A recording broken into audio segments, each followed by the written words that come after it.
ఈ ఈ పిల్లల్ని డిప్రెషన్‌లో ఉన్న పిల్లల్ని ఎట్లా గమనించాలంటే, రోజు మామూలుగా ఉండేవాడు అంటే కొంచెం ప్రవర్తనలో మార్పులు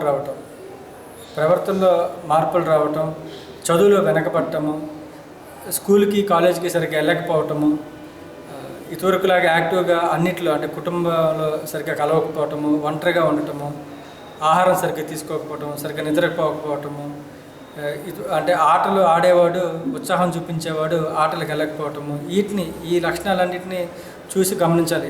ఏదో ఆడు మామూలుగా ఉన్నాడులే అని వదిలేయకుండా అది ప్రవర్తనలో మార్పులు రావటం చాలా ఇంపార్టెంట్. చదువులో వెనకపడటము, ఆహారం సరిగ్గా తీసుకోకపోవటము.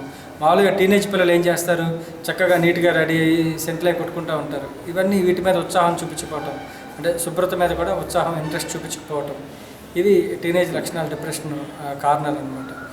మెయిన్ ఏంటంటే ఇప్పుడు మనం కాలేజీలో కానీ స్కూల్స్లో కానీ చూస్తే తీవ్రమైన మానసిక ఒత్తిడితో గురవుతున్నారు. యునెస్కో అనే ఒక స్వచ్ఛంద సంస్థ ప్రపంచవ్యాప్తంగా చేసిన సర్వేలో కూడా ఏం చెప్తుందంటే, ఈ కాలంలో పిల్లలు అతి తీవ్రతమైన వాతావరణంలో పెరుగుతున్నారు, చాలా తీవ్రతమైన వాతావరణంలో పెరుగుతున్నారని యునెస్కోకు చేసిన సర్వేలో కూడా చెప్తుందన్నమాట.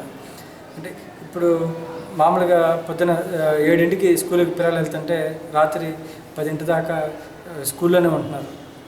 సో దానివల్ల ఏంటంటే పేరెంట్స్తో కానీ, ఫ్రెండ్స్తో కానీ, లేకపోతే సమాజానితో కానీ కలిసే అవకాశం చాలా తక్కువ ఉంటుందన్నమాట. వాళ్ళ ఆడుకోవడానికి కానీ, లేకపోతే రిక్రియేషన్కి కానీ అసలు పిల్లలకి అవకాశమే లేకుండా పోయిందనమాట. దీనివల్ల చాలామంది డిప్రెషన్కి లోనవుతూ ఉన్నారు. ఇవి కాకుండా స్కూల్ లెవెల్లోనే ఐఐటి ఫౌండేషన్ అని, లేకపోతే టెక్నో స్కూల్స్ అని, ఒలింపియాడ్ అని, వీటి వల్ల కూడా పిల్లల్లో ఒత్తిడి పెరుగుతుంది. ఎందుకంటే వాళ్ళు మామూలుగా చేసేదానికన్నా వాళ్ళ మెదడు మీద చాలా ఓవర్లోడ్ చేస్తున్నారనమాట. ఈ ఒలింపియాడ్ అని, టెక్నో స్కూల్స్ అని, వీటి వల్ల కూడా వాళ్ళ ఎక్కువ డిప్రెషన్ రావడానికి గల కారణాలు. పేరెంట్స్ కూడా, తల్లిదండ్రులు కూడా వీళ్ళు అర్థం చేసుకోవాలి.